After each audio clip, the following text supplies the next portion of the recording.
Okay. These are pot stickers, and we do it with a lattice skirt. And I think doing them with a lattice skirt is just a lot of fun. So I like to put an odd number in there, and the lattice is made up of cornstarch and water, and it's just a more interesting way, I think, to do looking really a fancy pot and sticker. pretty, Well, yeah. it, you know, and Kind of elevates it a bit. Yet so easy. So this is pork. You can use chicken. You can use shrimp. You can use a combination of all kinds of things. You can use all vegetables. But if you use all vegetables, by all means, make sure that they're cooked and there's no like spiky pieces of carrot to pierce the dumpling skin. So I've got some Napa cabbage. I have a healthy amount of Chinese chives, also known as garlic chives. So sesame oil, you hit that with? Yep. I put a little Shaoxing, little rice wine, little sesame oil for flavor. You can use sake, you can use mirin, you can use anything. You could delete it. You can use bourbon. Just don't use something really, really sort of off-putting flavor-wise, like Campari in there on its own. We take our dumpling skins. The only mistake that you can make with a dumpling of any kind, whether it's tortellini in Italy or this dumpling in Chinese cooking or a gyoza, is to overfill it. And just wet your fingers. The most crucial thing is pinch at the top, move your finger around to occlude all the air and seal the dumpling, and then go the other way. That way, if anything sneaks out, at least you have all the air done. And all you gotta do is pleat just crimp it a little bit, like a little rooster tail. Cute. And stick it on your board. These are browned enough. I'm just gonna hit them with a little bit of water and let those cook while we're talking. Yep. These dumplings, by the way, once they get brown, then you're gonna make your lattice work? Well, yeah, this is 3 tablespoons of cornstarch with 1 cup of water. And you just squirt a little bit of that in.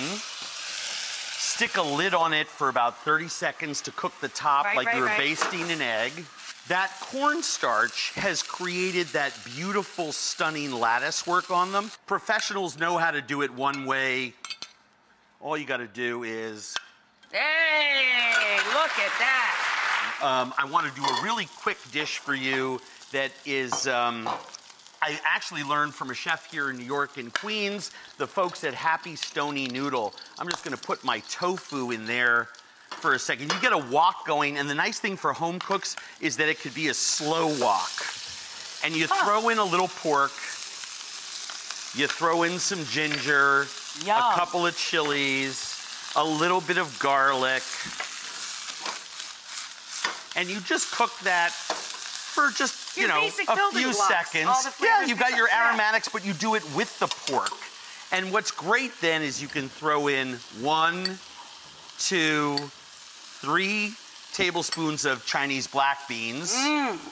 1, 2, 3 handfuls of those wonderful chives. A little bit of sugar, pinch of salt, a little bit of white pepper. Take your warmed tofu out. Yum! Put that on top. This really is a special dish. A little bit of sake, a little bit of stock. You have good chicken stock here, by the way. Well, thank you, A little bit of soy. You know, it's important.